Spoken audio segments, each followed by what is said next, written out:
जय हिंद। तैयार हो जाइए खान सर की किताब से प्रैक्टिस सेट 1 करने के लिए। तो आज का आपका क्लास होने वाला है बिहार कार्यकाल परिचारिका, जिसमें मैथ का 30 प्रश्न, जीके का 40 प्रश्न और हिंदी का 30 प्रश्न पूछा जाता है। यानी टोटल 100 प्रश्नों का आपका एग्जाम होता है। और आज के इस वीडियो में आपको ऐसा प्रश्न बताने वाले हैं जो कि सीधे आपके एग्जाम में आएंगे। तो चलिए आज के पहले प्रश्न को देखते हैं जो कि आपके एग्जाम में आने का संभावना है। भारत का संविधान बनाने वाले संविधान सभा की पहली बैठक कब हुई थी? सीधा क्वेश्चन आपसे पूछ रहा है कि संविधान सभा की पहली बैठक कब हुई थी। सभी बच्चे को पता है 9 दिसंबर 1946 ईस्वी को संविधान सभा की पहली बैठक हुई थी। बीएससी खुद कहता है कि मैं संविधान से एक प्रश्न पूछूंगा। जैसे मैं संविधान बनाने में टोटल समय की लगा था 2 वर्ष 11 माह 18 दिन का समय लगा था संविधान को बनाने में। ठीक है ना। जो हम फैक्ट यहाँ पर जो भी रिलेटेड प्रश्न बता रहे हैं उसको अच्छे से देख लीजिएगा, क्योंकि वह प्रश्न आपके एग्जाम में आने का संभावना है। संविधान बनाने में कुल खर्चा 64 लाख रुपया आया था। संविधान बनाने में टोटल खर्चा कितना आया था? 64 लाख रुपया आया था। याद रखेंगे। यह कब तक बनकर तैयार हो गया था? तो यह 26 नवंबर 1949 ईस्वी तक संविधान बनकर क्या हो गया था? तैयार हो गया था। लेकिन मतलब इसको कब अपनाया गया था? तो 26 जनवरी 1950 ईस्वी को संविधान को अपना लिया गया था। ठीक है ना। 26 जनवरी 1950 ईस्वी को संविधान को क्या कर लिया गया था? अपना लिया गया था। अनुच्छेद 32 को संविधान का आत्मा कहा जाता है। याद रखेंगे, जो कि आपके एग्जाम के लिए काफी इंपॉर्टेंट है। जो प्रश्न हम आपको बता रहे हैं यकीनन मानिए, विश्वास मेरा रखिए कि वह प्रश्न आपके एग्जाम में आएगा। ठीक है। चलिए 2 नंबर आपका प्रश्न है जो कि आपके लिए काफी इंपॉर्टेंट है कि भारत में योजना आयोग का स्थापना कब हुआ। सभी बच्चे याद रखेंगे, भारत में योजना आयोग का जो स्थापना हुआ था वह 1950 ईस्वी में। पूरी डेट की बात करेंगे तो 15 मार्च 1950 ईस्वी में 15 मार्च 1950 ईस्वी में योजना आयोग का स्थापना हुआ था। हालांकि योजना आयोग का नाम बदलकर कर दिया गया था नीति आयोग। क्या नाम इसका बदलकर कर दिया गया है? नीति आयोग। और कब कर दिया गया था? 2015 ईस्वी में योजना आयोग का नाम बदलकर नीति आयोग कर दिया गया था। ठीक है ना। अच्छे से याद रखेंगे। और इसका अध्यक्ष कौन होते हैं? प्रधानमंत्री होते हैं। ठीक है ना। मेरा बात पहले ध्यान से सुन लीजिए आप लोग। पहले जीके का हम लोग 40 प्रश्न करवाएंगे। ठीक है ना। और 40 में से अगर आप 21 प्लस सही कर देते हो तो यकीनन मानिए कि आप बीएससी में जीके में अच्छा स्कोर करके आओगे। ठीक है। तो कोशिश करो कि 21 प्लस सही आपका हो जाए, तब आप अच्छा रिजल्ट ला पाओगे। ठीक है ना। 40 में जीके में आप कितना सही कर पाते हो जरूर बताएंगे। ठीक है ना। सारे प्रश्न का जवाब, जो प्रश्न आपको आता है जवाब देते जाएंगे। ठीक है। क्योंकि वह प्रश्न आपको याद होते जाएगा। ठीक है ना। चलिए 3 नंबर आपका प्रश्न है जो कि आपके एग्जाम में आने का संभावना है। ठीक है ना। कि संविधान के किस अनुच्छेद में राष्ट्रपति शासन का प्रावधान है। मतलब संविधान के किस अनुच्छेद में दिया गया है कि राष्ट्रपति का शासन है करना, राष्ट्रपति शासन कर सकता है। ठीक है ना। तो किस अनुच्छेद में दिया गया है सभी बच्चे याद रखेंगे। ठीक है ना। काफी इंपॉर्टेंट सवाल है। तो 356 जो अनुच्छेद है उसमें यह दिया गया है। ठीक है। आपको हम ऊपर ही बता दिए थे कि संविधान से एक प्रश्न आपके एग्जाम में देखने को मिल सकता है। ठीक है ना। चलिए तो ये आपका क्लियर हो गया। ठीक है ना। संविधान का आत्मा किस अनुच्छेद को? तो अनुच्छेद 32 को कहते हैं। ठीक है। चलिए 5 नंबर आपका प्रश्न है। आप लोग अगर पता है तो कमेंट में जवाब देते जाएंगे। ठीक है ना। भारत के प्रथम गवर्नर जनरल कौन थे? भारत के प्रथम गवर्नर जनरल कौन थे? अच्छे से याद रखेंगे, वारेन हेस्टिंग थे। कौन थे? वारेन हेस्टिंग थे। जो ये ऑप्शन आप लोग देख रहे हैं, ये वाला ऑप्शन क्या हो जाएगा? बिल्कुल करेक्ट हो जाएगा। भारत के प्रथम गवर्नर जनरल कौन थे? वारेन हेस्टिंग थे। अच्छे से याद रख लेंगे, भारत के प्रथम गवर्नर जनरल कौन थे? वारेन हेस्टिंग थे। ठीक है ना। यह आपके लिए काफी इंपॉर्टेंट है, आपके एग्जाम में देखने को मिल सकता है। ठीक है ना। लॉर्ड कर्जन की बात करेंगे तो लॉर्ड कर्जन ने 1905 ईस्वी में बंगाल विभाजन किया था। 1905 ईस्वी में क्या किया था? बंगाल विभाजन किया था। और फिर 1911 ईस्वी में लॉर्ड हार्डिंग नाम के व्यक्ति ने बंगाल विभाजन को क्या कर लिया था? वापस ले लिया था। ठीक है। अच्छे से याद रखेंगे।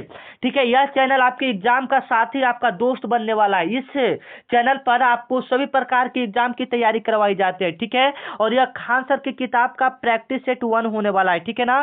प्रैक्टिस सेट 1 होने वाला है। अगर आप चाहते हैं कि आपको इसी प्रकार से 20 प्रैक्टिस सेट मिले तो आप इस ज्यादा नहीं है, इस वीडियो पर 500 लाइक करवा दीजिए। ठीक है। ज्यादा नहीं है, 500 लाइक करवा देते हैं और चैनल को सब्सक्राइब कर लीजिए। ठीक है ना। क्योंकि यह चैनल आपके एग्जाम का साथी बनने वाला है। ठीक है ना। भारत छोड़ो आंदोलन कब हुआ था बताइए। तो यह कमेंट आपके लिए छोड़ा जाता है, यह प्रश्न आपके लिए छोड़ा जाता है। बिल्कुल इजी सवाल है, भारत छोड़ो आंदोलन कब हुआ था? काफी बच्चे इसका जवाब देंगे। और किसने यह किया था, नारा आंदोलन किसने किया था? तो महात्मा गांधी जी ने किया था। और इसी आंदोलन में महात्मा गांधी जी ने करो या मरो का नारा दिए थे। अच्छे से याद रखेंगे, महात्मा गांधी जी ने करो या मरो का नारा किस आंदोलन में? तो भारत छोड़ो आंदोलन में दिए थे। यहाँ से आप लोग क्लियर कर लीजिएगा, ठीक है ना। चलिए 7 नंबर आपका प्रश्न आ रहा है जो कि आपके लिए काफी इंपॉर्टेंट है कि बिहार के पहले मुख्यमंत्री कौन थे? बिहार के पहले मुख्यमंत्री कौन थे? और ये लास्ट में बताएंगे 40 में से कितना प्रश्न जीके में सही कर पाते हो, फिर हिंदी में देखेंगे, उसके बाद फिर मैथ में देखेंगे हम लोग, ठीक है ना। तो बिहार के पहले मुख्यमंत्री कौन थे? तो श्री कृष्ण सिंह थे, याद रखेंगे। सभी बच्चे को पता होगा बिहार के पहले मुख्यमंत्री श्री कृष्ण सिंह थे। अगर यहाँ पर हम लोग बात कर दे कि बिहार की पहली महिला मुख्यमंत्री कौन थी, तो देखते हैं कितने बच्चे इसका जवाब दे पाते हैं। बिहार की पहली महिला मुख्यमंत्री कौन थी? जवाब दीजिएगा कमेंट में, ठीक है ना। चलिए नेक्स्ट नंबर है कि विश्व का सबसे बड़ा लोकतंत्र देश कौन सा? अगर आपको पता है तो कमेंट में जवाब देंगे, विश्व का सबसे बड़ा लोकतंत्र कौन सा देश है? विश्व का सबसे बड़ा लोकतंत्र कौन सा देश हो जाएगा बताइए। तो अपना ही देश होगा, बिल्कुल राइट आंसर हो जाएगा, कमेंट में जवाब देंगे, ठीक है ना।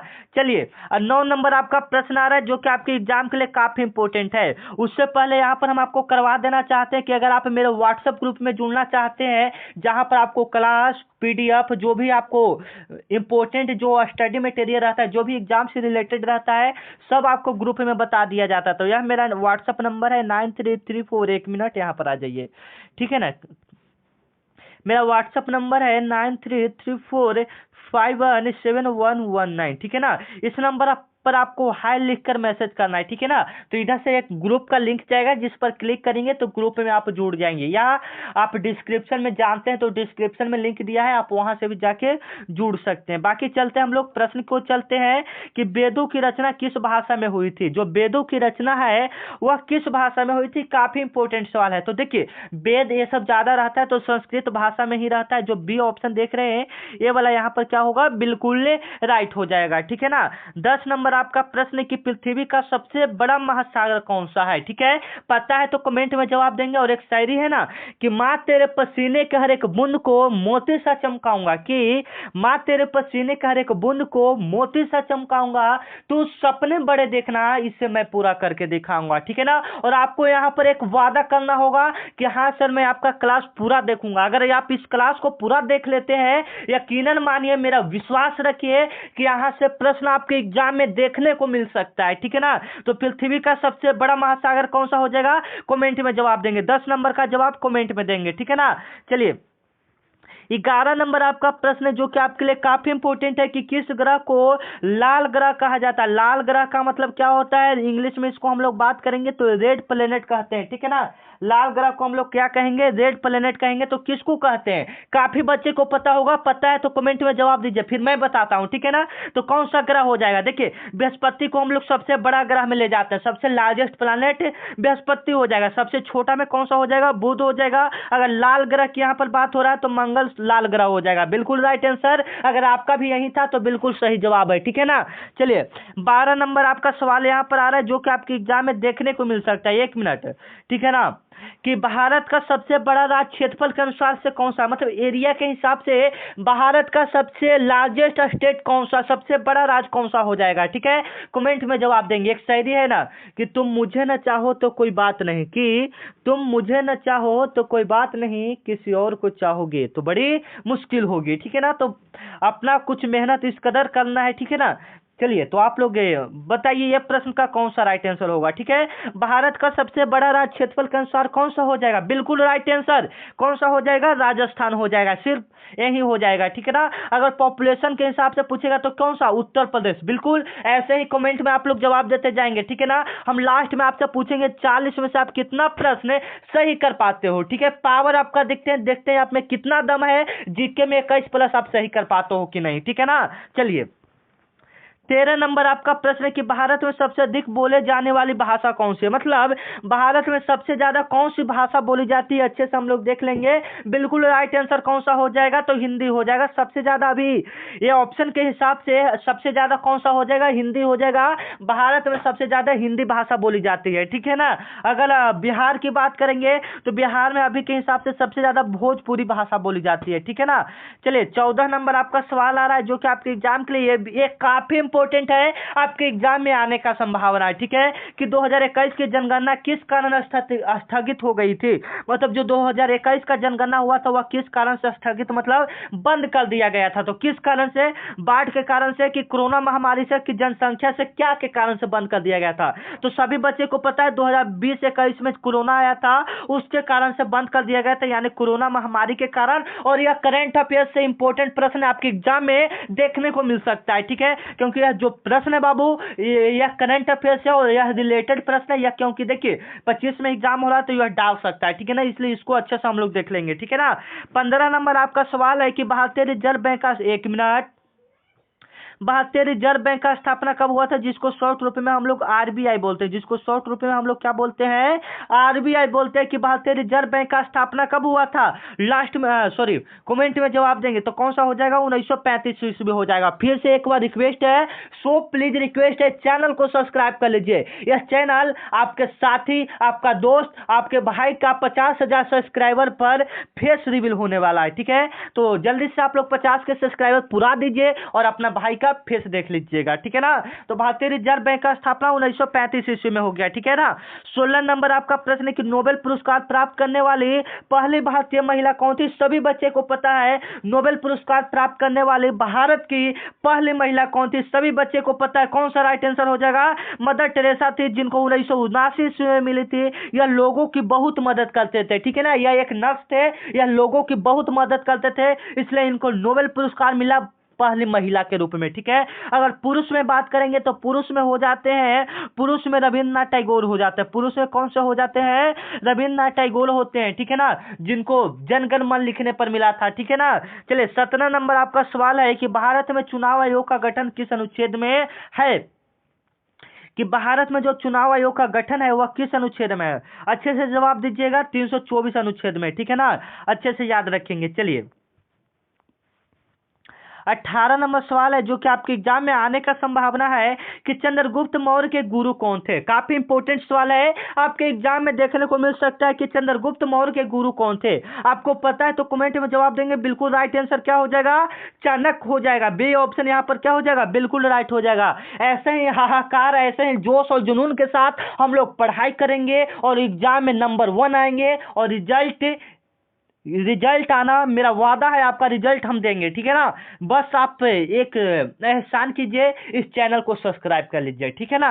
चलिए 19 नंबर आपका क्वेश्चन है जो कि आपके लिए काफी इंपॉर्टेंट है कि भारत की सबसे लंबी नदी कौन सी हो जाएगी आपके हिसाब से, बताइए आपके हिसाब से भारत की सबसे लंबी नदी कौन सी हो जाएगी। तो गंगा नदी, बिल्कुल। इसकी लंबाई कितनी है, तो अच्छे से याद रखेंगे, 2525 किलोमीटर इसकी लंबाई है। कितनी लंबाई है, 2525 किलोमीटर इसकी लंबाई है। अब ठीक है ना, गोदावरी की कहेगी भारत में सबसे भारत में सॉरी समझिएगा ध्यान से, भारत में बहने वाली नदी है, ठीक है ना। या किसी स्टेट किसी दूसरे कंट्री में नहीं, सिर्फ भारत में बहने वाला पूछेगा तो गोदावरी नदी, ठीक है ना। चलिए 20 नंबर आपका प्रश्न कि भारतीय संविधान में कितने अनुच्छेद हैं मूल रूप से। भारतीय संविधान में कुल कितने अनुच्छेद हैं मूल रूप से, यह आपका क्वेश्चन कह रहा है, ठीक है। तो अच्छे से हम लोग देख लेंगे कि भारतीय संविधान में मूल रूप से कितने अनुच्छेद हैं। सभी बच्चे को पता है 395 अनुच्छेद है, ठीक है। भारतीय संविधान में मूल रूप से कितने अनुच्छेद हैं, 395 अनुच्छेद है, ठीक है। 21 नंबर सवाल को देख लेंगे। सामाजिक न्याय शब्द संविधान की किस प्रस्तावना में जोड़ा गया है, ठीक है। सामाजिक न्याय शब्द संविधान की किस प्रस्तावना में जोड़ा गया है, ठीक है ना, बताइए। तो 1976 में, ठीक है ना। जो प्रश्न आपको आ रहा है कमेंट में जवाब देते जाएंगे, ठीक है ना मेरे प्यारे शेर सन्नियों। चलिए 22 नंबर सवाल कि भारत में रेल सेवा की शुरुआत कब हुई थी? भारत में रेल सेवा की शुरुआत 16 अप्रैल 1853 ईस्वी में हुआ था, मुंबई में हुआ था। अच्छे से याद रखेंगे, ठीक है। बी ऑप्शन इसका क्या हो जाएगा? बिल्कुल राइट हो जाएगा, ठीक है ना। चलिए 23 नंबर आपका प्रश्न कि बिहार में सोन नदी किस राज्य से निकलती है? बिहार में सोन नदी किस राज्य से निकलती है? अच्छे से देख लेंगे, ठीक है ना। बिहार में सोन नदी किस राज्य से निकलती है? तो मध्य प्रदेश से। एक गड़बड़ है, ठीक है, एक क्वेश्चन गड़बड़ है, ठीक है ना। एक क्वेश्चन को यहाँ पर हम लोग कट कर देते हैं, ठीक है ना।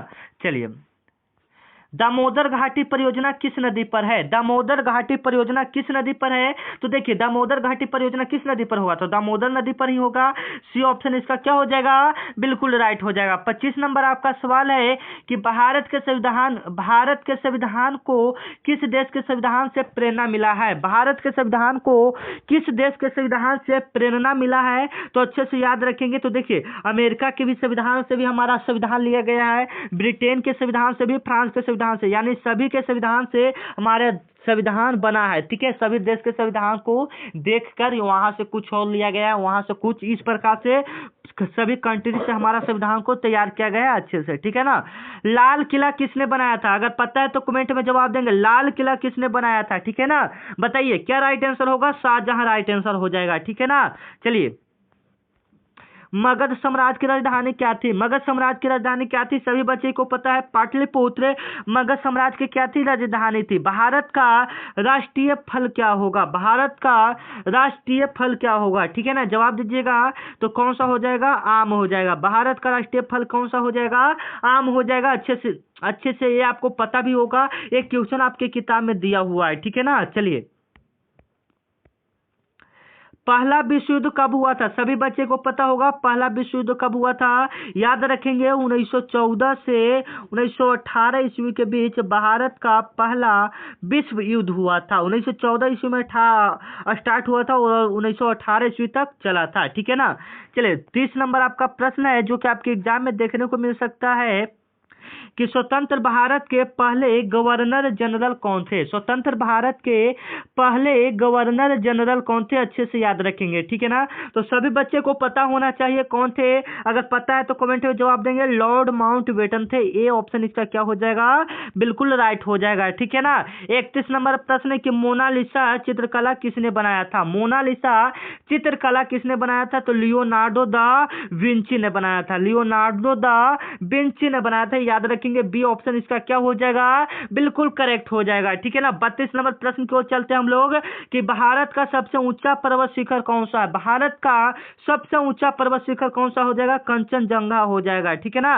भारत का सबसे ऊंचा पर्वत शिखर कंचनजंगा। सी ऑप्शन इसका क्या हो जाएगा? बिल्कुल राइट हो जाएगा, ठीक है ना। चलिए पृथ्वी की सबसे ऊपरी परत क्या कहलाती है? ठीक है ना। पृथ्वी की सबसे ऊपरी परत क्या कहलाती है? ठीक है, तो क्या कहलाती है? क्रस्ट कहलाती है। पृथ्वी की सबसे ऊपरी परत क्या कहलाती है? क्रस्ट कहलाती है। बी ऑप्शन इसका क्या हो जाएगा? बिल्कुल राइट हो जाएगा। पृथ्वी की सबसे ऊपरी परत क्या कहलाती है? क्रस्ट कहलाती है, ठीक है। 34 नंबर प्रश्न की ओर हम लोग चलते हैं कि भारत में राइट टू एजुकेशन किस अनुच्छेद में? राइट टू एजुकेशन का मतलब है फ्री शिक्षा। फ्री शिक्षा अभियान किस अनुच्छेद में दिया गया है? तो अच्छे से याद रखेंगे, संविधान का अनुच्छेद 21A में दिया गया है, ठीक है ना। 21A में दिया गया है। 35 नंबर आपका सवाल है कि बिहार दिवस कब मनाया जाता है? बिहार दिवस कब मनाया जाता है? 35 नंबर प्रश्न को हम लोग देख लेंगे, ठीक है ना। 35 नंबर प्रश्न को देख लेंगे, बिहार दिवस कब मनाया जाता है, ठीक है। तो 22 मार्च को हम लोग क्या मनाते हैं? बिहार दिवस मनाते हैं। 22 मार्च को हम लोग क्या मनाते हैं? बिहार दिवस मनाते हैं, ठीक है ना। 36 नंबर आपका प्रश्न है कि ब्लड प्रेशर मापने का यंत्र क्या कहलाता है? जिससे हम लोग ब्लड प्रेशर मापते हैं वह यंत्र कौन सा है? ठीक है, काफी इंपॉर्टेंट सवाल है। तो स्फिग्नोमैनोमीटर है। स्फिग्नोमैनोमीटर से हम लोग ब्लड प्रेशर को मापते हैं, ठीक है। 37 नंबर आपका सवाल है कि भारत का सबसे पुराना समाचार पत्र कौन सा है? ठीक है, भारत का सबसे पुराना समाचार पत्र कौन सा है? बंगाल गजट है, ठीक है। अच्छे से याद रखेंगे, भारत का सबसे पुराना समाचार पत्र कौन सा है? बंगाल गजट है, ठीक है ना। चलिए और 38 नंबर सवाल है कि ग्रीन रेवोल्यूशन किससे संबंधित है। ग्रीन रेवोल्यूशन का मतलब है हरित क्रांति किससे संबंधित है। तो हरित क्रांति जो हुआ था वह 1965 से 66 ईस्वी के बीच हुआ था और भारत में हरित क्रांति का जनक डॉक्टर एम.एस. स्वामीनाथन थे।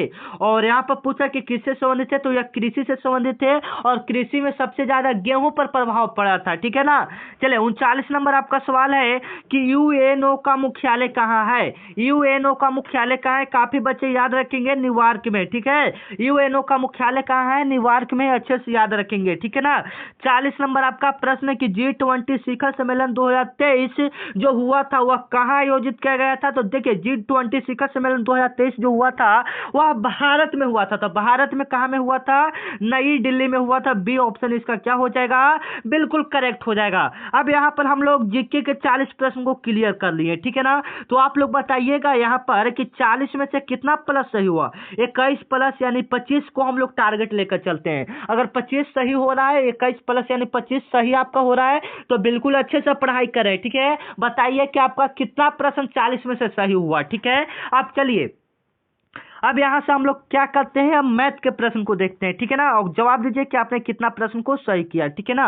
अब यहाँ से हम लोग स्टार्ट करते हैं मैथ के प्रश्न को। ठीक है, एग्जाम में आने वाले यहाँ पर 30 प्रश्न होना चाहिए था। ठीक है ना, क्योंकि मैथ का 30 प्रश्न है। ठीक है ना, तो इससे कोई दिक्कत नहीं, हम लोग प्रश्न को देखते हैं। ठीक है ना, कि किसी वस्तु का क्रय मूल्य, क्रय मूल्य का मतलब क्या होता है, कॉस्ट प्राइस। ठीक है ना, 800 है और सेलिंग प्राइस 900 रुपया है, तो उसका लाभ प्रतिशत परसेंटेज लाभ कितना होगा ये पूछ रहा है। तो देखिए लाभ प्रतिशत निकालने के लिए सबसे पहले हमको लाभ मालूम होना चाहिए। तो लाभ कैसे पता चलेगा, विक्रय मूल्य माइनस क्रय मूल्य करेंगे, 920 में से 800 जाएगा तो कितना घट के बचेगा, 120 रुपया बचेगा। लाभ हमारा कितना गया, 120 आ गया। और लाभ प्रतिशत बराबर फॉर्मूला होता है लाभ गुना 100, तो 120 गुना 100 अब बट्टा में क्या हो जाएगा, क्रय मूल्य हो जाएगा। क्रय मूल्य कितना है, 800 हो जाएगा। आई होप मतलब मैं आशा करता हूं कि जो बता रहे हैं आपको समझ में आ रहा होगा। ठीक है, अगर नहीं समझ में आ रहा है कमेंट कीजिए ताकि हम आपको और अच्छे से समझा पाए। ठीक है ना। तो 2 जीरो से 2 जीरो काट पाएंगे, 15 अठे कितना 20 से, तो 15% इसका लाभ प्रतिशत आएगा। लाभ प्रतिशत कितना आएगा, 15%। एक प्रश्न आपका लाभ और हानि से आना है, मेरा लिख कर ले लीजिए, मैथ में एक प्रश्न आएगा। ठीक है, और 30 में से मैथ में कितना सही करते हो ये भी हम लोग देखेंगे। ठीक है ना, तो कोशिश कीजिए कि मैथ में से कम 30 में से 20 प्रश्न सही कर दो। ठीक है ना, चलिए ज्यादा नहीं, 20 प्रश्न सही करके दिखाओ। ठीक है ना, कॉपी किताब ले आइए। ठीक है ना, वीडियो बंद करके कॉपी किताब ले आइए और साथ में जवाब देते चलिए। 2 नंबर प्रश्न है और दिमाग फास्ट है तो कोई बात ही नहीं है, दिमाग में भी सॉल्व कर सकते हैं। ठीक है ना, चलिए कि यदि 5 आदमी, एक मिनट, यदि 5 आदमी 10 दिन में कोई काम करता है। ठीक है, काफी इंपॉर्टेंट सवाल है। देखिए इसको हम ट्रिक की मदद से आप इसको चुटकियों में 1 सेकंड के अंदर सॉल्व कर सकते हैं। देखिए यदि 5 आदमी 10 दिन में कोई काम करता है, ठीक है, तो 10 आदमी वही काम को कितना दिन में करेगा। तो ऐसा प्रश्न तो लिखा है। आप देखिए इसको हम लोग ट्रिक की मदद से कैसे बनाएंगे ना, हम चुटकियों में सॉल्व करेंगे। तो देखिए 5 आदमी 10 दिन में, तो 5 गुना 10 पहले कर देंगे, बिल्कुल 5 गुना 10 कर देंगे। इतना तो आप लोग समझ रहे हैं, 5 आदमी 10 दिन में, तो 5 गुना 10, और उसके बाद जे आदमी का पूछेगा उसको बट्टा कर दीजिए, जितना आदमी कहेगा उसको बट्टा कर दीजिए, 10 से 10 खत्म हो जाएगा। तो 10 आदमी वही काम को कितना दिन में करेगा, 5 दिन में करेगा। देखिए कितना ट्रिक एवं चुटकियों की मदद से आपको बताएं, ऐसे प्रश्नों को आप इजी तरीका से सोल्व कर सकते हैं। ठीक है ना, चलिए हम क्या बोले आपको कि मैं दिमाग तेज करवा दूंगा या ऐसा प्रश्न बताऊंगा जो आपके एग्जाम में आएगा। सो प्लीज रिक्वेस्ट आपसे है, चैनल को सब्सक्राइब कर लो। ठीक है ना, चलिए 3 नंबर आपका प्रश्न है, देखिए अच्छे से देखेंगे हम लोग। ठीक है, किसी वस्तु का अंकित मूल्य 1000 रुपया है। ठीक है ना, किसी वस्तु का अंकित मूल्य का मतलब फिक्सेड प्राइस होता है। मतलब किसी किताब पर नहीं दाम लिखा रहता है, जैसे में कॉपी कलम तो नहीं, कॉपी या किताब लेने जाएगा तो उस पर पीछे दाम लिखा रहता है, तो वही अंकित मूल्य होता है। तो 1000 उसका मान लो कि अंकित मूल्य है और उस पर कह दिया हम कि किताब पर 20% का 30% का छूट देंगे, तो उसका विक्रय मूल्य क्या होगा, मतलब वह किताब कितना में देगा। आपको भी ऐसे करे जाते होंगे तो निकालने नहीं आता है, तो यहाँ पर सीख जाइएगा। सबसे पहले 1000 हो गया और जितना परसेंट का छूट दे रहा है उसमें 100 में घटा दीजिए, तो 100 में तो 10 घटाएगा तो 90 हो जाएगा, क्योंकि कोई भी चीज 100% का होता है। तो 90 अब बट्टा में कितना परसेंट में है, तो 100, तो 2 जीरो से 2 जीरो यहाँ पर काटेंगे, 90 गुने 10 होगा तो 900 हो जाएगा। मान लीजिए कि किसी वस्तु का अंकित मूल्य 100 रुपया है, 10% का छूट दे रहा है, तो उस वस्तु का दाम कितना हो जाएगा, 900 रुपया हो जाएगा। ठीक है, इस तरीका से आप लोग इसको निकाल सकते हैं। ठीक है ना, ना। चलिए 4 नंबर प्रश्न क्या थी, x माइनस 3 और x प्लस 3 बराबर 16 है तो x का मान क्या होगा।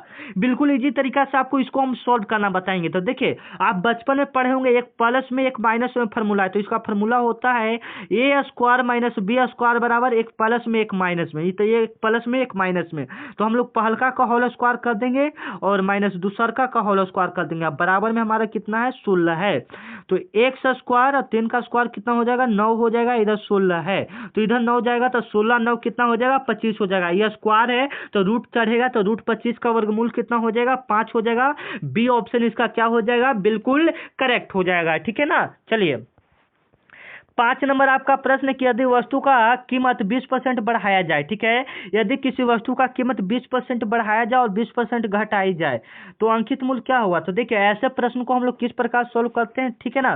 तो यदि किसी वस्तु का 20% बढ़ाया जाता है और 20% घटाया जाता है, तो देखिए इसमें परिवर्तन होता है, ठीक है ना, लेकिन यहाँ पर सोल्व करेंगे तो यह लंबा टाइप का बनता है, ठीक है ना। ऐसा ट्रिक हमको पता था लेकिन अभी दिमाग से उतर चुका है, ठीक है ना। तो इसका हम डायरेक्ट आंसर बताना चाहते हैं, ठीक है। अगर आपको पता है तो कमेंट में एक्सप्लेन करके भेज देंगे, ठीक है ना। तो जो सी ऑप्शन देख रहे हैं ना 4% का हानि होगा अगर 20% बढ़ाया जा रहा है और 20% घटाया जा रहा है, तो अंकित मूल्य में 4% का हानि होगा, ठीक है ना। चलिए नेक्स्ट प्रश्न है कि यदि एक छात्र ने 720 अंक प्राप्त किए, ठीक है ना, एक छात्र ने 720 अंक प्राप्त किए जबकि अधिकतम अंक 900 के थे, 900 थे, ठीक है ना। मतलब पूरा टोटली 900 नंबर का परीक्षा था, 900 नंबर का क्या था अब परीक्षा था। उसमें व्यक्ति मतलब उसमें कितना अंक प्राप्त किया 720 अंक प्राप्त किया, ठीक है ना। उसमें कितना अंक प्राप्त किया 720 अंक प्राप्त किया, ठीक है ना। तो वहीं प्रतिशत पूछा है कि जैसे में नंबरों का प्रतिशत है, ठीक है ना। तो नंबर का हम लोग प्रतिशत कैसे निकालते हैं थोड़ा ध्यान से हम लोग देख लेंगे, ठीक है ना। तो देखिए सबसे पहले कितना अंक प्राप्त हुआ, सबसे पहले उसको लिख देंगे 720 लिख देंगे, ठीक है, गुना 100। अब बट्टा में कितना नंबर का था, जितना नंबर का रहेगा उसको हम लोग बट्टा लिख देंगे। तो 2 जीरो से 2 जीरो आपका एक कटेगा और 9 से 780 कितना बार में कटेगा 9 8 72 एगो जीरो 80% है। मतलब रिजल्ट उसका कितना आया 80%। 900 नंबर का एग्जाम था और 720 नंबर आया तो उसका 80% नंबर आया। आप इस प्रकार से नंबरों का प्रतिशत निकाल सकते हैं, ठीक है ना। चलिए 7 नंबर आपका प्रश्न, जो प्रश्न आपको आ रहा है कमेंट में जवाब देते जाएंगे, ठीक है ना। 0.25 का भिन्न रूप क्या होगा। अगर हम इसको भिन्न में चेंज करने का कहें तो 25/100 होगा, बिल्कुल सही 25/100 होगा। इसको काटेंगे तो क्या आएगा 1 क्या आएगा 4 आ जाएगा, जो कि बी ऑप्शन यहाँ पर क्या हो जाएगा, बिल्कुल क्या हो जाएगा राइट हो जाएगा, ठीक है ना। चलिए 8 नंबर आपका सवाल है कि 12 18 और 24 का एलसीएम क्या होगा, ठीक है। 12 18 और 24 का एलसीएम क्या होगा, कमेंट में जवाब देंगे 12 18 24 का एलसीएम क्या होगा, ठीक है। चलिए ये आप लोग ही बताइए। ये 36 नहीं होगा, 60 नहीं होगा। एलसीएम देखिए एलसीएम का मतलब है जो तीनों में मिले, तीनों में जो मिलेगा, जैसे में 48 देखिए 48 18 का में नहीं मिलता है तो 72 मिलता है। तो आप इस प्रकार से चुटकियों में देखिए 36 तो तीनों में मिलेगा नहीं, ठीक है, मिलेगा मिलेगा लगता है कि ना, हाँ मिल जाएगा 36। ये 72 या 36 में से दोनों ऑप्शन कोई होगा, ठीक है। तो ये आप सॉल्व करके बता सकते हैं, ठीक है। चलिए 9 नंबर प्रश्न की ओर हम लोग चलते हैं कि किसी वस्तु का विक्रय मूल्य इतना है और उसका हानि % इतना है तो क्रय मूल्य क्या होगा। बिल्कुल इजी तरीका से आप इसको सॉल्व कर सकते हैं, ठीक है ना। कैसे देखिए यहाँ पर हम लोग क्रय मूल्य निकालना है तो इसका फार्मूला भी होता है, आप इसको ट्रिक की मदद से भी बना सकते हैं, ठीक है ना। तो देखिए हम लोग इसको कैसे सॉल्व करेंगे। सबसे पहले यदि किसी वस्तु का विक्रय मूल्य 600 रुपया है, ठीक है ना, और उस पर 20% का हानि हो रहा है, ठीक है, 20% का क्या हो रहा है हानि हो रहा है, ठीक है ना। तो देखिए इसका फार्मूला होता है विक्रय मूल्य इंटू, एक मिनट, विक्रय मूल्य इंटू 600, विक्रय मूल्य इंटू 1 माइनस हानि प्रतिशत, 1 माइनस हानि प्रतिशत बटा क्या होता है 100 होता है। आप इस पर सॉल्व करेंगे तो इसका जो क्रय मूल्य आएगा वह 800 रुपया आएगा, ठीक है। यहाँ पर सॉल्व करेंगे तो थोड़ा लंबा हो जाएगा, ठीक है ना, आप सॉल्व करके देख लीजिएगा, ठीक है ना। आंसर आएगा 800 आएगा, ठीक है। यदि 12 आदमी 9 दिन में काम करते हैं तो 18 आदमी वही काम को कितना दिन में करेंगे। क्वेश्चन फिर से रिपीट हो गया, आप इसका जवाब देंगे सॉल्व करके, आपको ऊपर ही इसके बारे में समझा दिए थे, ठीक है। देखिए एक क्वेश्चन तो लॉलीपॉप क्वेश्चन है, ये इतना आसान क्वेश्चन है कि एक वर्ग का क्षेत्रफल 196 मीटर स्क्वायर है, ठीक है ना। एक वर्ग का क्षेत्रफल दिया है 196 मीटर स्क्वायर, तो भुजा क्या होगा? तो भुजा बराबर सीधा आप फॉर्मूला भी देख सकते हैं, रूट अंदर क्षेत्रफल होता है, रूट अंदर क्षेत्रफल होता है, तो 196 का वर्गमूल कितना होता है? 14 होता है, हो जाएगा ना। चलिए 12 नंबर आपका सवाल है कि त्रिभुज का क्षेत्रफल 1/2 गुना आधार गुना ऊंचाई है। फार्मूला भी दिया हुआ है, ठीक है। तो यदि आधार इतना और ऊंचाई इतना है तो क्षेत्रफल क्या होगा? तो 1/2, आधार हमारा 20 है, ऊंचाई 10 है, तो ये कटेगा 2 से 10, तो 100 इसका 100 सेंटीमीटर स्क्वायर इसका क्या आएगा? राइट आंसर हो जाएगा, ठीक है। 13 नंबर आपका सवाल है कि यदि व्यक्ति 6 किलोमीटर प्रति घंटा की गति से चलता है, ठीक है ना। यदि यदि व्यक्ति 6 किलोमीटर प्रति घंटा की गति से चलता है तो 1 घंटा में कितना चलेगा? तो देखिए ये प्रति घंटे के हिसाब से चला तो 1 घंटा में 6 किलोमीटर ही चलेगा, ठीक है ना, बिना लॉजिक वाला सवाल, ठीक है ना। चलिए 14 नंबर प्रश्न है और 30 में से कितना प्रश्न सही कर पाते हो ये जरूर बताएंगे आप लोग, ठीक है ना। तो चलिए 2 का स्क्वायर और 2 का क्यू है और 2 का स्क्वायर है तो कितना होगा? तो 2 के पावर कितना होगा? 5 होगा। जो ए ऑप्शन देख रहे हैं यहाँ पर बिल्कुल राइट हो जाएगा, ठीक है ना। 15 नंबर आपका सवाल है कि किसी संख्या का 25% भाग 15 है, किसी संख्या का मतलब मान लीजिए कोई संख्या x है, उसका 25%, तो 25/100 भाग कितना है? 15 है, भाग कितना है? 15 है, ठीक है ना। किसी संख्या का 25% भाग 15 है तो क्या होगा, ठीक है ना। तो 25 चौको 100 कटेगा और एक क्रॉस मल्टीप्लाई होगा तो 15 चौको 60, 100 बराबर हमारा कितना आ जाएगा? 60 आ जाएगा, ठीक है ना। आप इस प्रकार से इसको सोल्व कर सकते हैं। 15 नंबर फिर से वही डला गया है, ठीक है ना। 16 नंबर प्रश्न को चलते हैं, ठीक है। कि 5 आदमी 8 घंटे प्रतिदिन काम करते हैं और 10 आदमी दिन में काम करते हैं, दिन में पूरा करते हैं, ठीक है। तो 8 आदमी प्रतिदिन 5 घंटे काम करें तो वही काम को कितना दिनों में काम करेंगे, ठीक है। इसको हम लोग ट्रिक की मदद से देखते हैं, अगर ट्रिक की मदद से बनता है तो ठीक है, नहीं तो फिर बहुत लॉन्ग बनेगा, ठीक है ना। इस प्रकार से 1/5 कर करके, ठीक है ना। तो देखिए यहाँ पर ट्रिक की मदद से पहले 5 आदमी 8 घंटे काम करके 10 दिन में पूरा करता है, तो 8 आदमी 5 घंटे काम करके कितना दिन में पूरा करेगा, मतलब एक्स निकालना है, ठीक है ना। तो 8 से 8 कटेगा, 5 से 5 कटे तो एक्स बराबर कितना आ गया? 10 आ गया। ये 10 दिन में पूरा करेगा, ठीक है ना। तो ट्रिक की मदद से आप इसको ऐसे बना सकते हैं। 17 नंबर आपका प्रश्न है कि 40% और 30% का अंतर प्रतिशत में क्या होगा, ठीक है ना। काफी इंपॉर्टेंट है कि 40% और 30% का अंतर प्रतिशत में क्या होगा, ठीक है। तो 40/100 और 30/100 इसका अंतर पूछ रहा है तो 10/100 होना चाहिए, बिल्कुल 10/100 होना चाहिए, यानी कितना होना चाहिए? 10% होना चाहिए, 10% नहीं, इसका होगा 10%, ठीक है ना। चलिए ये भी विक्रैमुल है, विक्रैमुल वाला फार्मूला लगा के आप इसको सॉल्व कर दीजिएगा, ठीक है। लाभ और हानि से एक प्रश्न रहेगा, ठीक है ना।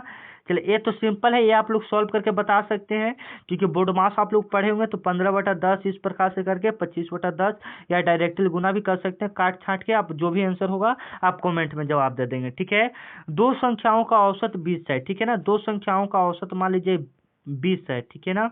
और यदि एक संख्या 15 है, एक संख्या क्या है?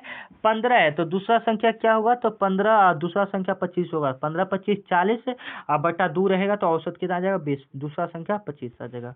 थोड़ा दिमाग भी लगाइएगा, ठीक है। चलिए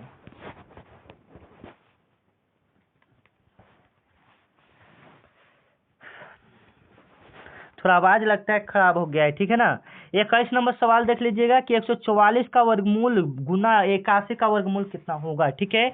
144 का वर्गमूल और 81 का वर्गमूल कितना होगा, ठीक है। तो 144 का वर्गमूल 12 और गुना 9, 81 का तो 9, तो 92 और टोटल से 108 आंसर इसका क्या हो जाएगा? बिल्कुल राइट हो जाएगा, ठीक है। 22 नंबर आपका सवाल है कि यदि एक छात्र ने 25 में से 20 प्रश्न सही किए, ठीक है।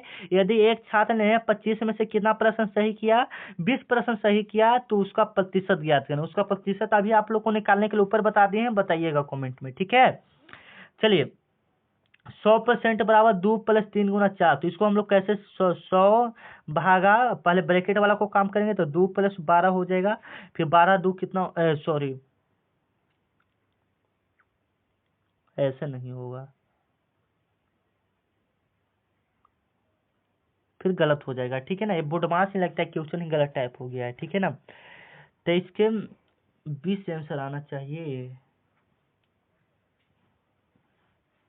देखिए सबसे पहले तो ये देखिए, तो आप लोग देखिए, सबसे पहले गुना का काम ब्रैकेट में हो जाएगा, तो 4×12, 4×12 हो जाएगा, 12×2 कितना फिर होगा 14 ही ब्रैकेट में, तो 14/100 कैसे होगा बताइए तो नहीं ना। तो ये क्वेश्चन ही गलत होगा, ठीक है। अगर आपको आ रहा है तो देख सकते हैं, बना के बता सकते हैं, ठीक है। चलिए, 1 घंटे और 45 मिनट बराबर टोटल मिनट कितना हो जाएगा। 1 घंटा में 60 मिनट और 45 मिनट जोड़कर टोटल बताइए कितना हो गया, ठीक है। 25 नंबर सवाल है कि यदि एक वस्तु का कीमत 400 रुपया है, ठीक है, यदि एक वस्तु का कीमत 400 रुपया है, ठीक है, और कीमत 400 है, अब 480 रुपया हो गया, तो वृद्धि प्रतिशत ज्ञात करें, ठीक है। कितना परसेंट का वृद्धि हुआ, तो 20% का वृद्धि हुआ, ठीक है ना। 26 नंबर सवाल है कि 3x + 5 = 20 है, तो x का मान, तो 3x बराबर इधर जाएगा तो 15 बचेगा, 20 - 5 तो 15, तो 5 कट के आएगा, ठीक है ना। 27 नंबर सवाल को हम लोग देख लेते हैं। एक आयत का लंबाई 12 सेंटीमीटर और चौड़ाई 8 सेंटीमीटर है, तो इसका परिमाप क्या होगा, ठीक है। इसका परिमाप क्या होगा, ठीक है। तो इसका परिमाप होता है 2 × L + B। इस पर अगर हम सॉल्व करते हैं तो 2 × 12 8 20 20 दूनी 40 सेंटीमीटर इसका राइट आंसर, ठीक है। यदि किसी संख्या मान लीजिए 1 से उसका 2/3 भाग बराबर कितना है 30 है, ठीक है। तो पूरी संख्या कितना होगा, पूरी संख्या कितना होगा, ठीक है ना। तो अच्छे से हम लोग देख लेंगे, तो 2 से कटेगा ये 15 बार में, 15 क्रॉस मल्टीप्लाई 45 हो जाएगा, ठीक है ना। चलिए, 15% का दशमलव रूप में चेंज करके पाइथागोरस प्रमेय किस पर लागू होता है, तो समकोण त्रिभुज पर होता है। यहाँ पर मैथ का हम लोग 30 प्रश्न कर चुके हैं, ठीक है। अब बताइए कि 30 में से कितना प्रश्न आप लोग का सही हुआ, ठीक है ना। चलिए, अब हम लोग किसका बात करते हैं, अब हम लोग हिंदी का बात करते हैं, ठीक है ना। हिंदी का अब हम लोग बात करते हैं, अच्छे से देखिएगा, हिंदी प्रश्न को हम लोग देखेंगे, ठीक है ना। चलिए,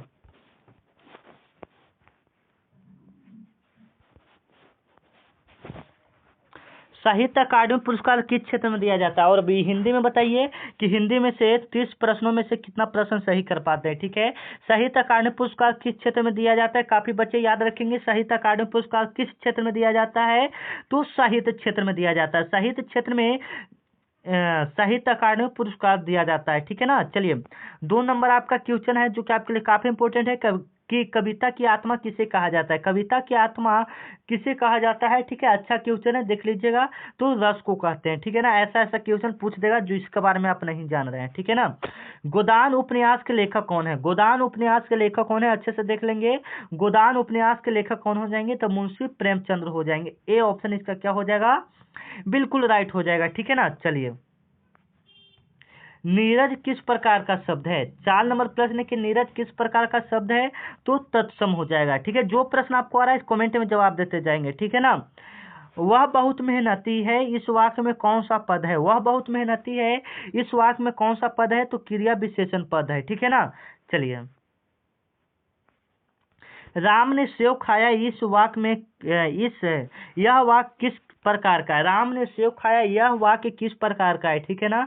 तो यह वाक्य किस प्रकार का हो जाएगा, सकर्मक क्रिया हो जाएगा, ठीक है ना। चलिए, कवि शब्द का स्त्रीलिंग रूप क्या होगा, कवि शब्द का स्त्रीलिंग रूप क्या होगा, तो कवित्री हो जाएगा, सभी बच्चे को पता है, ठीक है ना। चलिए, नाचना शब्द में कौन सा उपसर्ग होगा, ठीक है ना। नाचना शब्द में कौन सा उपसर्ग होगा बताइएगा। नाचना शब्द में कौन सा आपके हिसाब से उपसर्ग होगा, ठीक है। तो नाचना उपसर्ग, तो देखिए नाचना, तो ना प्लस चना, ना प्लस चना, तो ए ऑप्शन इसका हो जाएगा, ठीक है ना।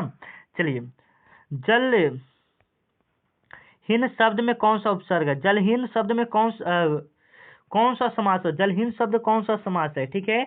तो यह तत्पुरुष समास हो जाएगा, ठीक है ना। जलहीन कौन सा समास हो जाएगा, तत्पुरुष समास हो जाएगा, अच्छे से देख लेंगे हम लोग, ठीक है ना। चलिए, 10 नंबर सवाल है कि वह आया और चला गया, ये कौन सा वाक्य है, ठीक है ना। अच्छे से देख लेंगे, वह आया और चला गया कौन सा समास है, तो संयुक्त वाक्य है, ठीक है। 11 नंबर आपका सवाल है कि गागर में सागर भरना का अर्थ क्या है। 1 मिनट, गागर में सागर भरना का अर्थ क्या है, अच्छे से देख लेंगे। तो कम से अधिक कहना, कम से अधिक कहना, ठीक है। चलिए, 12 नंबर आपका सवाल है कि दुख का विलोम शब्द कौन सा होगा, दुख का विलोम कौन सा होगा। चलिए, कमेंट में जवाब देंगे, ठीक है ना। इतना इजी है, दुख का उल्टा क्या हो जाएगा, ठीक है। भोजपुरी किस प्रकार की भाषा है? कमेंट में जवाब देंगे भोजपुरी किस प्रकार की भाषा है, तो उपभाषा है, ठीक है ना। चलिए 14 नंबर आपका सवाल है कि कुशल का समानार्थी शब्द कौन सा होगा? कुशल का समानार्थी शब्द कौन सा होगा? ठीक है, तो कुशल का कौन सा होगा? योग होगा, ठीक है ना। 15 नंबर आपका सवाल है कि हमारे देश का नाम भारत है, इस वाक्य में हमारा देश कौन सा शब्द है? ठीक है ना, तो सर्वनाम हो जाएगा। हमारा देश का नाम भारत है, इस वाक्य में हमारे कौन सा हो जाएगा? तो सर्वनाम हो जाएगा, ठीक है ना। जो सत्य बोले वह क्या है? जो सत्य बोले सत्यवादी है, ठीक है ना। चलिए कुबज शब्द का स्त्रीलिंग क्या होगा? कुबज शब्द का स्त्रीलिंग, कुबज शब्द का स्त्रीलिंग क्या होगा आपके हिसाब से? बताइए तो। ऑप्शन देकर कुबरनी हो जाएगा, ठीक है ना। कठिन का विलोम क्या होगा? तो स्वर्णल हो जाएगा। कठिन मतलब कड़ा, तो स्वर्णल इसका हो जाएगा। 19 नंबर प्रश्न है कि सुख दुख किस समास का उदाहरण है? ठीक है, सुख दुख किस समास का उदाहरण है? तो द्वंद्व समास का उदाहरण, जो बीच में ऐसे लग गया तो वह द्वंद्व समास, ठीक है ना। मातृभूमि शब्द कौन सा समास है? मातृभूमि शब्द कौन सा समास है? तो अच्छे से बताइएगा, ठीक है। तो तत्पुरुष समास है। एक मिनट, कहाँ भाग गया? तत्पुरुष समास है, ठीक है, तत्पुरुष समास है।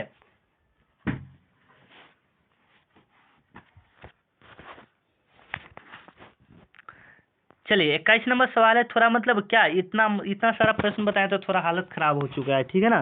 तो इसलिए आपको बोलते हैं चैनल को सब्सक्राइब कर लीजिए, ठीक है ना, क्योंकि मेहनत बहुत ही लगता है।